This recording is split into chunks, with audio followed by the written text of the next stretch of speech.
दोस्तों, कुछ कहानियां इतनी अजीब होती हैं कि आप सोचने पर मजबूर हो जाते हैं। क्या सच में कुछ चीजें हमारी समझ से परे हैं? आज जो घटना मैं आपको बताने जा रहा हूँ वो वैशाली जिले के एक छोटे से कस्बे रामनगर की है। एक ऐसी घटना जो आज भी वहाँ के लोगों के मन में डर बनाकर रखी हुई है। इस कहानी के सभी नाम, स्थान और घटनाएं लोगों की सुरक्षा और गोपनीयता के लिए बदल दिए गए हैं।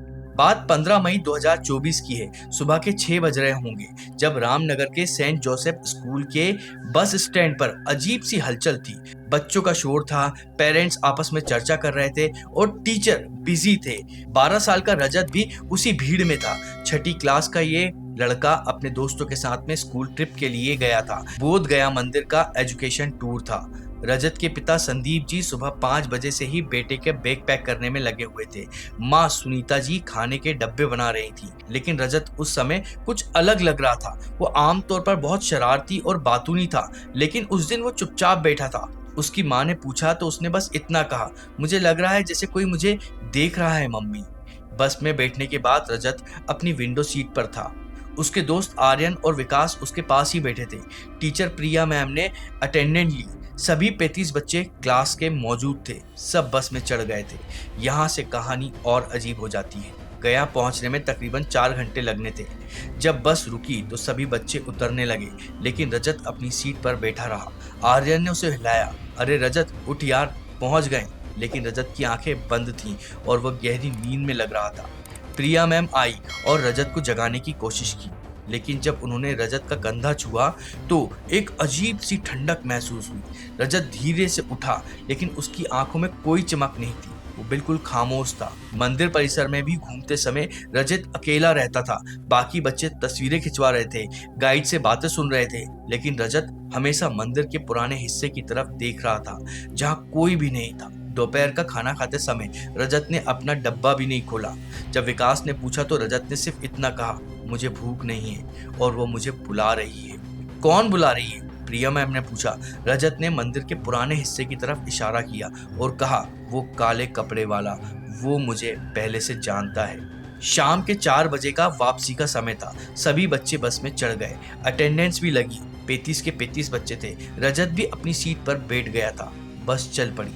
लेकिन 1 घंटे बाद जब टीचर ने दोबारा चेक किया, रजत की सीट खाली थी। प्रिया मैम ने तुरंत ड्राइवर को बस रोकने के लिए कहा। सारे बच्चों से पूछा, रजत कहाँ है? किसी ने उसे बस से उतरते हुए नहीं देखा। बस में कहीं छुपा हो सकता है। इस ख्याल से हर सीट, हर कोना उसमें ढूंढा गया कि रजत शायद से कहीं मिल जाए। स्कूल वाले तुरंत वापस मंदिर आ गए। पुलिस को इन्फॉर्म किया। रजत के माता पिता को फोन करके बताया। पूरा मंदिर परिसर खंगाला गया। सबसे अजीब बात थी कि सीसीटीवी फुटेज में रजत मंदिर में घूमता दिखा, लेकिन बस वो वापस चढ़ने का समय कोई फुटेज नहीं था, जैसे वो बस में चढ़ा ही नहीं था। रात भर सर्च ऑपरेशन चला, अगले दिन भी, लेकिन रजत का कोई सुराग नहीं मिला। पुलिस केस में दर्ज हुआ, मीडिया आ गई, लेकिन रजत जैसे हवा में गायब हो गया हो। अब यह कहानी का दूसरा हिस्सा शुरू होता है।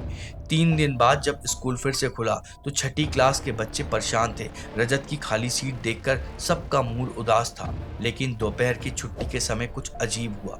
आर्यन और विकास क्लासरूम से बाहर निकल रहे थे जब उन्होंने देखा कि कॉरिडोर के अंत में कोई लड़का खड़ा हुआ है, स्कूल यूनिफॉर्म में, बिल्कुल रजत जैसा। आर्यन चिल्लाया और दौड़ा, लेकिन जैसे ही वो पास पहुंचा वो फिगर गायब हो गया, जैसे हवा में घुल गया हो।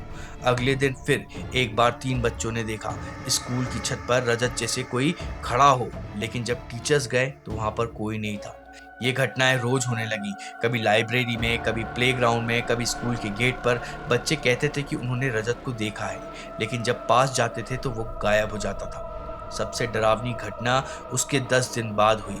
6th क्लास की आदिति नाम की एक लड़की टॉयलेट से वापस आ रही थी जब उसने वॉश बेसिन के पास रजत को खड़े देखा, लेकिन इस बार वह कुछ अलग था। आदिति ने बताया कि रजत की आंखें बिल्कुल काली थीं, जैसे वहां कोई आंख हो ही ना, सिर्फ अंधेरा हो, और वो मुस्कुरा रहा था, एक अजीब सी डरावनी मुस्कान। अदिति डरकर भागी और टीचर्स को बताया। जब वापस गए तो वहां पर कोई नहीं था, लेकिन वॉश बेसिन का नल खुला हुआ था, पानी बह रहा था, ऐसा पानी जो बिल्कुल ठंडा था, सामान्य से कहीं ज्यादा ठंडा। इसके बाद स्कूल प्रिंसिपल ने मानसिक स्वास्थ्य के विशेषज्ञों को बुलाया। उन्होंने कहा कि बच्चों का सामूहिक भ्रम हो सकता है, उनको इल्यूजन हो सकता है, रजत को गायब होने का असर हो सकता है बच्चों के ऊपर। लेकिन तभी सीसीटीवी कैमरे में जो दिखा वो किसी की समझ में नहीं आया। सिक्योरिटी गार्ड राकेश ने वो फुटेज दिखाया जो 2 बजे के रात का था। स्कूल की मुख्य बिल्डिंग के सामने कोई चल रहा था, स्कूल यूनिफॉर्म में, धीरे धीरे, लेकिन कैमरे एंगल की वजह से चेहरा साफ नहीं दिख रहा था। फुटेज में वो फिगर मुख्य गेट तक आता है, फिर ठहरता है और कैमरे की तरफ मुड़कर देखता है। उस 1 सेकंड में जो दिखा वो किसी के भी रोंगटे खड़े कर देने वाला था। वो रजत था, लेकिन उसकी आंखें बिल्कुल काली और वो मुस्कुरा रहा था डरावने तरीके से। अगले फ्रेम में वो गायब हो जाता है। इस घटना के बाद स्कूल प्रबंधन पूरे सीसीटीवी कैमरे को अपग्रेड कर देती है, एक्स्ट्रा सिक्योरिटी लगाई जाती है, लेकिन ये घटनाएं थमती नहीं है। अब यहाँ से कहानी सबसे अजीब हिस्से में आती है। रजत के पिता संदीप को उनके ऑफिस में एक अजीब सा फोन आता है। नंबर अननोन था। फोन उठाया तो दूसरी तरफ से आवाज आई, पापा मैं घर आना चाहता हूँ। संदीप जी के होश उड़ गए। वो आवाज रजत की थी, लेकिन कुछ अलग थी, जैसे बहुत दूर से आ रही हो। रजत बेटा तू कहाँ है? संदीप ने पूछा। रजत ने जवाब दिया, मैं यहीं हूँ पापा, स्कूल में, लेकिन लेकिन सब मुझे देख नहीं पा रहे हैं, सिर्फ आप मुझे देख सकते हैं। फिर फोन कट जाता है। संदीप जी तुरंत स्कूल पहुंचते हैं, प्रिंसिपल को बताते हैं। स्कूल फिर से खंगाला जाता है। रजत कहीं नहीं मिलता है। लेकिन उसी दिन शाम को घर पहुंचकर संदीप को लगा जैसे उनके पीछे कोई चल रहा है। जब पीछे मुड़कर देखा तो सिर्फ अंधेरा था। रात को सोते समय उन्हें अपने बेटे की आवाज़ सुनाई दी, पापा मैं आपके पास हूँ, लेकिन मैं वापस नहीं आ सकता, वो मुझे जाने नहीं दे रहे। संदीप जी ने पूछा उससे कि बेटा कौन है वो, कौन है?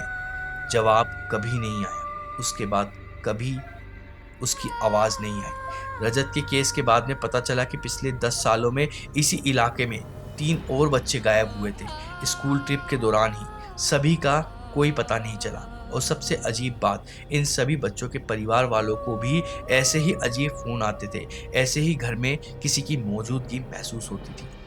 दोस्तों मैं नहीं जानता कि इस कहानी में सच कितना है और कल्पना कितनी है, लेकिन एक बात पक्की है, कुछ रहस्य ऐसे होते हैं जिनका जवाब हमें कभी नहीं मिलता है। अगर कभी आप किसी स्कूल में अकेले हों और आपको लगे कि कोई आपको देख रहा हो, तो शायद, बस शायद, वो भी कोई ऐसा ही केस हो सकता है।